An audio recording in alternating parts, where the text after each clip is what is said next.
പരിപാടി എന്താണെന്നറിയോ? നമ്മളൊരു പുതിയ പ്രൊജക്റ്റ് വന്നിട്ടുണ്ട് കേട്ടോ. പക്ഷേ വിശ്വാസം മറ്റൊന്നുമില്ല, നമുക്കൊരു വണ്ടി കണ്ണൂർ പോയിട്ട് കൊണ്ടുവരാൻ എന്തൊക്കെ വർക്കൗട്ട് ചെയ്തു നമ്മൾ പറഞ്ഞത്.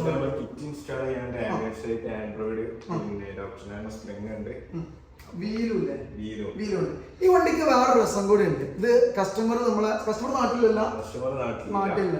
കസ്റ്റമർ വണ്ടി കണ്ടിട്ടില്ല, നമ്മളോട് നേരെ വണ്ടി വർക്ക് എടുക്കാനാണ് പറഞ്ഞത്. അത് കസ്റ്റമർ വണ്ടി കണ്ടില്ല, വിളിച്ചത് വണ്ടി കൊണ്ടുവരാൻ വേണ്ടി പറഞ്ഞിട്ടുണ്ട്. അപ്പൊ ഞങ്ങൾ ഇതാ പോവാൻ കേട്ടോ. ഞാനും നമ്മുടെ പിന്നെ റമീസിനാണ് പോണ കേട്ടോ. ഇത് ഷോപ്പിലുണ്ടാവും അല്ലേ? ഓക്കെ, അപ്പൊ നമുക്ക് പോയാലോ. നമ്മളെ കണ്ണൂർക്കുള്ള ബസ് കയറിയാണ്.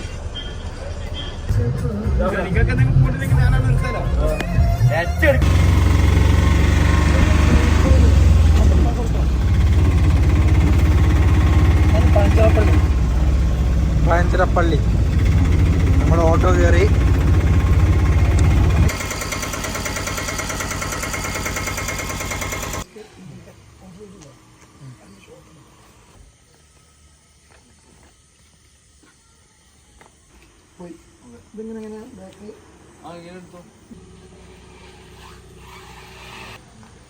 അപ്പോൾ ഇതാ നമ്മൾ കാറ് പിക്ക് ചെയ്തിട്ടുണ്ട് കേട്ടോ.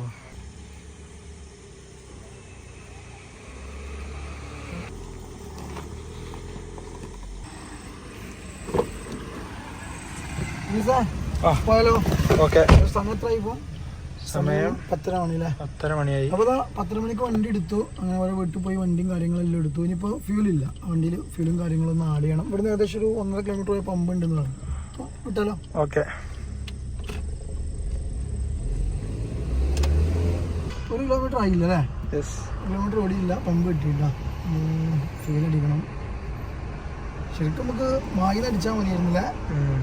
മായിക്ക് എത്ര കിലോമീറ്റർ ഉണ്ട്? അല്ലെങ്കിൽ ഒരു 5 ലിറ്റർ അടിച്ചിട്ട് ബാക്കി മായിന്ന് അടിച്ചാൽ മതിയോ? അങ്ങനെയും നോക്കാം.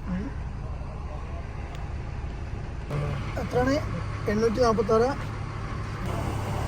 ബാത്റൂം അവിടെ ബ്രോ, അവിടെ പാർക്ക് ചെയ്യാൻ പറ്റുമോ? അവിടുന്ന് ബസ്സിൽ കയറി എടുത്തല്ലേ? മൂത്രം വെച്ചിട്ട് പോലില്ലേ? ജസ്റ്റ് നമുക്കൊന്ന് മൂത്രം വെച്ചിട്ട് വരില്ലേ? 5 മിനിറ്റ്. അപ്പോൾ ഇതാണ് നമ്മളെ കാറ്. അങ്ങനെ വണ്ടിയിൽ ഫ്യൂലൊക്കെ അടിച്ച് ഇറങ്ങാം കേട്ടോ. വണ്ടിയിൽ ഫ്യൂൽ അടിച്ചു നമുക്കത് അടിക്കണം അല്ലേ?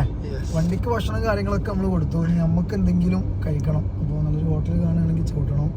ഗ്ലാസ്സിന് എന്തെങ്കിലും തെളിച്ചക്കുറവുണ്ടല്ലേ? വെള്ളമില്ലടാ, ശേ ആക്കണ്ടില്ലായിരുന്നു. പമ്പ് കയറി നോക്കിയാൽ മതിയായിരുന്നില്ല. എനിക്ക് ഗ്ലാസ് ആദ്യം ഒന്ന് ക്ലീൻ ചെയ്യണം. ഒരു കുറവുണ്ടല്ലേ?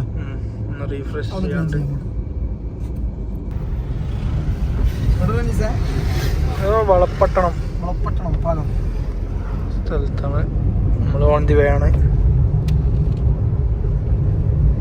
ചൂടിടണം അല്ലേ? മീനെല്ലാം കിട്ടിയോ? ഉണ്ടോ? നല്ല മീനുണ്ട്. എന്താ സംഭവം എന്നറിയില്ല. റെനീസ് റൂട്ടിൽ പോയപ്പെട്ടു, പക്ഷെ മൊത്തത്തിൽ പാളിയേക്കണേ. ഏതൊക്കെ ചെറിയ ചെറിയ സത്യത്തില് പേടിയുണ്ടല്ലേ? വീടുകളൊക്കെ വന്നു, പക്ഷെ ഞങ്ങള് കുറച്ച് മുമ്പേ വീട്ടിലൊന്നും ഇല്ലായിരുന്നില്ല. ഒരിക്കലും ആരും ഗൂഗിൾ മാപ്പ് ഒന്നും വിശ്വസിച്ച് യാത്ര ചെയ്യില്ല. നമ്മൾ ശരിക്കും മഴയൊക്കെ പോയിരുന്നില്ലേ? ഇട്ട് നോക്കിയതാണ്, പക്ഷെ പേപ്പിച്ചു. പെട്ടെന്ന് നമ്മുടെ റൂട്ടൊക്കെ മാറിപ്പോയി. ചെറിയ റോഡായിരുന്നു, വീടോ കാര്യങ്ങളൊന്നും ഇല്ലല്ലേ? വളരെ മോശപ്പെട്ട റോഡും. ഞങ്ങൾ മെയിൻ റോഡിൽ എത്തിയത് പേടിപ്പെടുത്തുന്ന റോഡായി. സത്യമായിട്ട് നല്ല പേടിച്ച്. വലിയ കുഴപ്പമില്ല, വലിയ റോഡ്, പക്ഷെ വണ്ടികളില്ലല്ലേ? ഒറ്റ വണ്ടികൾ പോലും ഇല്ല. നമ്മൾ മെയിൻ റോഡിൽ ജസ്റ്റ് തെന്നി മാറി. റനീസിന്റെ പണിയാണ്, റനീസ് ഗൂഗിൾ മാപ്പ് ഇട്ടാണ്. ഞാൻ അപ്പോഴേ പറഞ്ഞ നേരെ പോയാൽ മതിയെന്ന്.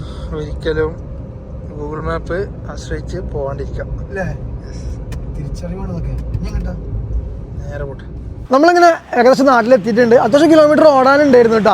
അപ്പോൾ എത്തിയ സമയം എന്ന് പറയുമ്പോൾ ഒരു 3:30 മണി, ഏകദേശം 4 മണിക്ക് അടുത്ത്. നമ്മൾ പതുക്കെ പോകുന്നുള്ളൂ. ചെറിയ മഴയും കാര്യങ്ങളൊക്കെ ഉണ്ട്, വണ്ടി കണ്ടാൽ തന്നെ അറിയാൻ പറ്റും. അതുമാത്രമല്ല നമ്മളെ ഫോണിലെ ചാർജ് അത്യാവശ്യം കഴിഞ്ഞു. അപ്പോൾ അതുകൊണ്ടാണ് നമ്മൾ രാത്രി വിളിയായിരുന്നു. ഇപ്പോൾ രാവിലെ നമ്മളെ ഷോപ്പും കാര്യങ്ങളൊക്കെ തുറന്നു. അപ്പോൾ കുറച്ചധികം അപ്ഡേഷൻസും കാര്യങ്ങളൊക്കെ ഒരു വണ്ടി ചെയ്യാനുണ്ട്. യാത്രയും കാര്യങ്ങളൊക്കെ സുഖമായിരുന്നു കേട്ടോ. നൈറ്റ് ഡ്രൈവ് ആയിട്ട് വലിയ ബുദ്ധിമുട്ടൊന്നും ഉണ്ടായില്ല. അപ്പോൾ ഇതിൻ്റെ മറ്റുള്ള അപ്ഡേഷൻസ് വീഡിയോയും കാര്യങ്ങളൊക്കെ നമ്മളെ ഇൻസ്റ്റാ പേജിൽ വരുന്നതായിരിക്കും. അപ്പോൾ ഇനിയും മറ്റൊരു വീഡിയോയുമായി വീണ്ടും വരുന്നവരെ ബൈ.